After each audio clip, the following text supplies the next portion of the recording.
राज्यामध्ये जालना जिल्ह्याच्या अंबड आणि घनसावंगी दोन तालुक्याच्या 100 कोटीच्या घोटाळ्याची चर्चा दररोज चालू आहे। आमच्या जिल्ह्याचं नाव बदनाम झालेलं आहे।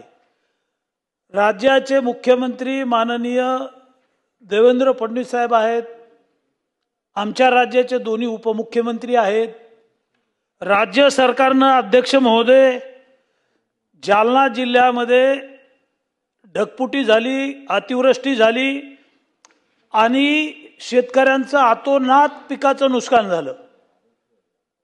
ढगफुटीमुळं, मुसळधार पावसामुळं, गारपिटीमुळं शेतकरी उद्ध्वस्त झाला। अध्यक्ष महोदय, आम्ही 5ही आमदारांनी मतदारसंघामध्ये दौरे केले, पाहणी केली, जिल्हाधिकाऱ्यांना भेटलो आम्ही। खूप मोठं नुकसान झालेलं आहे। राज्याचे मुख्यमंत्री, महसूल मंत्री आणि राज्य सरकारनं 1103 कोटी रुपये आमच्या जिल्ह्याच्या अतिवृष्टीच्या अनुदानाचे मंजूर केले। 1103 कोटी रुपये मंजूर झाले। त्यामध्ये अध्यक्ष महोदय 63,184 शेतकरी अजूनही अनुदान वाचून वंचित आहेत, यांचं अनुदान मिळालेलं नाहीये। 63,000 शेतकऱ्यांचं। अंबड घनसावंगीमध्ये हा घोटाळा झाला, घोटाळ्याची चर्चा चालू आहे, त्याच्यावर आता कारवाई होईल। पण या दोन तालुक्यामध्ये 36,000 शेतकऱ्यांचा अद्यापर्यंत अनुदान मिळालेलं नाही। 36,000 शेतकरी या दोन तालुक्यामध्ये आहेत। या शेतकऱ्यांनी पक्षविरहित सगळ्यांनी मिळून मोर्चा निघाला घनसावंगीला। अध्यक्ष महोदय, जिल्हाधिकारी सांगतात 42 कोटीचा घोटाळा झाला पत्रकार परिषदेत। अध्यक्ष महोदय, आरडीसी दुसऱ्या दिवशी पत्रकार परिषद घेऊन सांगतात 79 कोटीचा घोटाळा झाला। मग कोणी सांगतं, म्हणजे आरडीसी आणि जिल्हाधिकारी यांचे दररोज स्टेटमेंट वेगवेगळे आहेत प्रेसमध्ये। जिल्ह्यातल्या आमदारांना, लोकप्रतिनिधींना निवासी उपजिल्हाधिकारी, पालकमंत्र्यांनी आदेश दिल्यावरही ही माहिती देत नव्हते। अध्यक्ष महोदय, प्रश्न घ्या आपलं, बाकीचे लक्ष प्रश्नच आहे। अध्यक्ष महोदय, या घोटाळ्याच्या संदर्भात, 100 कोटीच्या घोटाळ्याच्या संदर्भात जी चौकशी समिती नेमलेली आहे, एक तहसीलदार दुसऱ्या तहसीलदारची चौकशी करतोय, एक डेप्युटी कलेक्टर दुसऱ्या डेप्युटी कलेक्टरची चौकशी करतोय आणि कारवाई 21 तलाट्यावर कारवाई झाली। अध्यक्ष महोदय, आणि अर्ध्या तलाट्यांवर कारवाई झाली, बाकीच्या तलाट्यांची विभागीय चौकशी। प्रश्न घ्या। बसू का अध्यक्ष महोदय? प्रश्न घ्या। बसतो। आम्ही 3 दिवसापासून हा प्रश्न मांडायचा प्रश्नच आहे। 21 तलाट्यावर कारवाई झालेली आहे, अपराध आणि गुन्हा केलेला आहे। तलाठी आहेत, ग्रामसेवक आहेत, कृषी सहाय्यक आहेत, गाव पातळीवर अपराध झालाय आणि 24 कोटी रुपये बीड आणि अहिल्यानगर मध्ये गेले, दोन जिल्ह्यात 42 कोटी रुपये। म्हणजे या जिल्ह्यातल्या शेतकऱ्यांना एकीकडे अनुदान मिळत नाही मंत्री महोदय, आणि दुसरीकडे आमच्या जिल्ह्यामध्ये बोगस नावं घसवली। त्या मतदार यादीत त्यांचं नाव नाही, ते गावात राहत नाहीयेत, त्यांची 1 इंच जमीन नाहीये तिथं, त्यांनी ते गावच पाहिलेलं नाही। अशा लोकांचे बोगस नावं टाकून अनुदान उचललेलं आहे। गायरान जमिनीवर अनुदान उचललं, गावठाणच्या जमिनीवर अनुदान उचललं, आणि घोटाळा नेमका 80 कोटीचा आहे का 62 कोटीचा आहे का जिल्हाधिकारी सांगतात 42 कोटीचा आहे? तर अध्यक्ष महोदय, हा घोटाळा गाव पातळीवरच्या कर्मचाऱ्यांनी केलेला आहे। तर मग 21 तलाठी निलंबित झाले, बाकीचे तलाठी अद्याप कारवाई नाही, त्यांची विभागीय चौकशी चालू आहे। तिथलचे ग्रामसेवक आहेत, कृषी सहाय्यक आहेत, 4 महिन्यापासून नुसती चौकशी चालू आहे। अध्यक्ष महोदय, ज्या तहसीलदारांची जबाबदारी होती, घनसावंगीचे तहसीलदार, अंबडचे तहसीलदार, यांच्या खात्यातून, यांच्या लॉगिंग मधून पैसे काढले कसे जातात? काढले नाही। पहिला आरोपी तहसीलदार झाला पाहिजे, दोन्ही तहसीलदारवर कारवाई झाली पाहिजे, निलंबित करून काही फरक पडत नाही। यांच्या मालमत्तेवर बोजा टाकला पाहिजे। जमीन असेल सातबारावर बोजा टाका, बंगला असेल, त्यांच्या कुटुंबाच्या नावावरची प्रॉपर्टी असेल त्याच्यावर बोजा टाका, आणि या सगळ्या अधिकाऱ्यांवर फौजदारी गुन्हे दाखल झाले पाहिजे. अध्यक्ष महोदय, एखाद्या लोकप्रतिनिधीने एखादा अपराध केला, गुन्हा केला, तर त्याच्यावर फौजदारी गुन्हा दाखल होतो. मात्र या अधिकाऱ्यांवर फौजदारी गुन्हे दाखल झाले पाहिजेत, त्यांची मालमत्ता जप्त केली पाहिजे आणि अशा लोकांना जेलमध्ये टाकलं पाहिजे. अध्यक्ष महोदय, 2 तालुक्याची चौकशी झाली, आणखी 2 तालुके चौकशीचे राहिले, त्याची तात्काळ चौकशी करून या सर्व लोकांना जेलमध्ये डांबलं पाहिजे. शेतकऱ्याच्या पैशावर, राज्याच्या तिजोरीवर एकाच 2 तालुक्यामध्ये एवढा मोठा 100 कोटीचा भ्रष्टाचार आहे. बाकीची चौकशी तात्काळ पूर्ण करून पुढील कारवाई करण्यात यावी. सन्माननीय अध्यक्ष महोदय,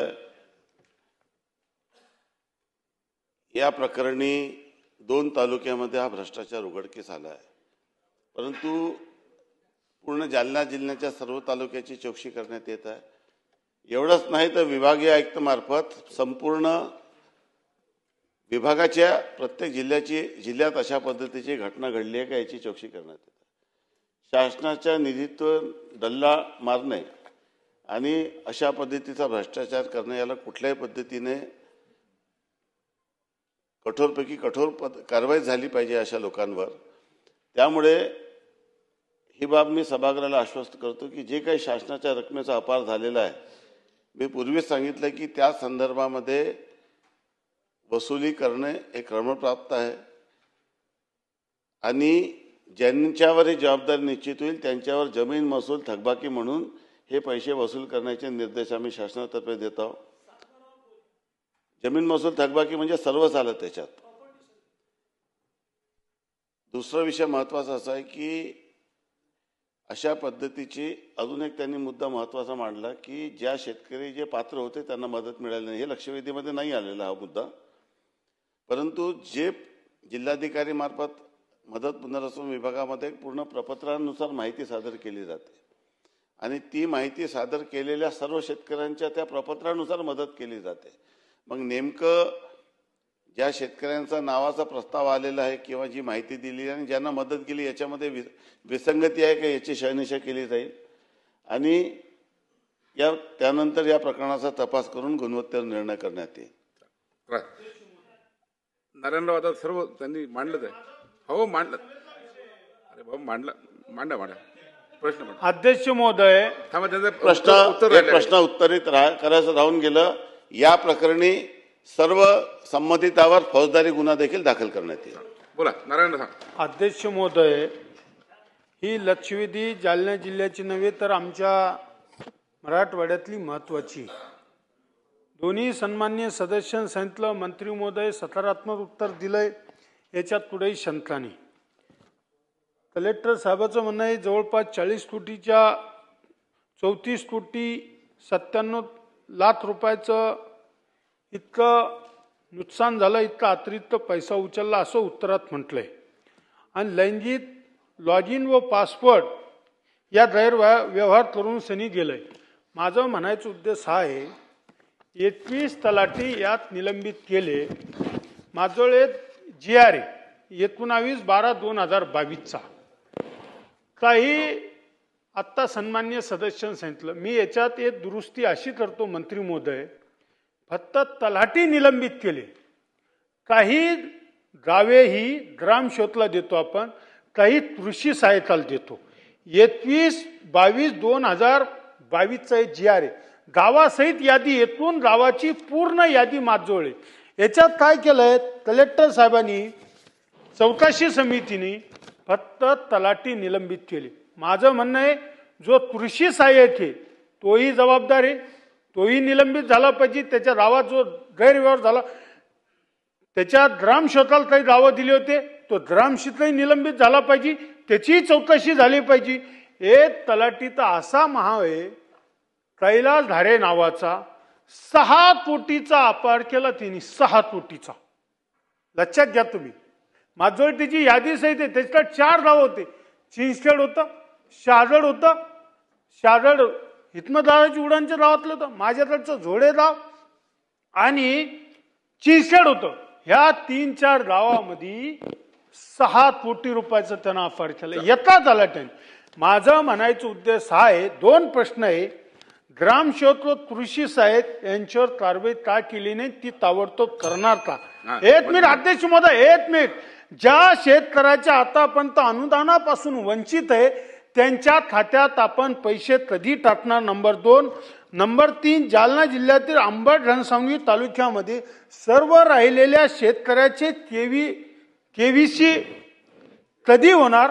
त्याची बाकी राहिली ती करून सनी त्या शेतकऱ्याला टाकलं पाहिजे. अध्यक्ष महोदय, मोसंबी फळबाग असेल, डाळिंब असेल, द्राक्ष असेल, अशा अनेक प्रकारचे अनेक फळबाग आहेत, परंतु अद्याप फळबागाच्या कोणत्याही शेतकऱ्याचे अनुदान आलेले नाही. ते त्वरित किती दिवसात टाकणार आणि राहिलेल्या सर्व पात्र शेतकऱ्यांना बागायती व जिरायती अनुदान किती दिवसात देण्यात यावं? असे माझे 4 प्रश्न आहे. अध्यक्ष महोदय, मंत्री महोदय सकारात्मक देतात तर हेही मला उत्तर नाही. सकारात्मक. अध्यक्ष महोदय, की लक्षवेधीचा जो गाभा आहे त्यामध्ये जरी काही शेतकरी मदतीपासून वंचित राहिले हे नमूद नसलं तरी देखील याच्या चौकशी करून सहनिशा करून गुणवत्तेवर निर्णय करण्यात येईल हे मी पूर्वी सांगितलं. मी या सभागृहाने या सभागृहाच्या माध्यमातून महाराष्ट्राच्या 14 कोटी जनतेला सांगू इच्छितो की उत्तर घ्या नारायणराव, की या प्रकरणी फक्त तलाठीवर नाही तर कृषी सहाय्यकावरही कारवाई करण्यात येईल आणि सोबत ग्रामसेवकावर देखील कारवाई करण्यात येईल. परंतु अध्यक्ष महोदय, ही बाब वस्तुस्थिती आहे की एवढ्या मोठ्या संख्येने कारवाई झाल्यानंतरही उद्या या सर्व लोकांना व्यवस्थेच्या दोषानुसार परत घेण्यात येणार आहे. त्यामुळे या प्रकरणी घटनाक्रम कसा घडला असेल, एक्स माणसाच्या नावाच्या अकाउंटमध्ये पैसे टाकणं, मग त्याच्यापासून विड्रॉल करणं, त्याचे पैसे स्वतः खाणं, जोपर्यंत ही पैशाची रिकव्हरी होणार नाही तोपर्यंत अशा पद्धतीची प्रवृत्ती वाढत जाणार आहे. त्यामुळे हे जेवढे काही कर्मचारी आहे यांच्या पगारातून हे पैसे वसूल केले पाहिजे अशा सूचना आपण या ठिकाणी देणार आहोत. आणि अशा घटना, नेमकी ही घटना महाराष्ट्रात इतर ठिकाणी नाही घडली, मग ती जालन्यालाच कशी घडली किंवा मराठवाड्यातच कशी घडली आणि त्यामुळे व्यवस्थेचा काय दोष होतो या संदर्भामध्ये जिल्हाधिकाऱ्यांशी मी आजही चर्चा केली आणि त्यांच्याशी अहवाल मागून या प्रकरणी काय व्यवस्थेचा दोष आहे, नेमका हा प्रकरण कशा पद्धतीने झाला. दुसरं, तहसीलदारची देखील या प्रकरणी चूक आहे. नेमकं या प्रकरणी तहसीलदारनी आपली लॉगिन आयडी दुसऱ्याला दिली आणि त्यांनी हे प्रकार केला अशा पद्धतीची बाब लक्षात आली आहे. परंतु डायरेक्ट अकाउंटेबिलिटी तहसीलदारचीच आहे. त्यामुळे तहसीलदारवर देखील या रिकव्हरीची जबाबदारी निश्चित करण्यात येईल आणि हे पूर्ण पैसे वसूल करण्याचे निर्देश देण्यात येईल.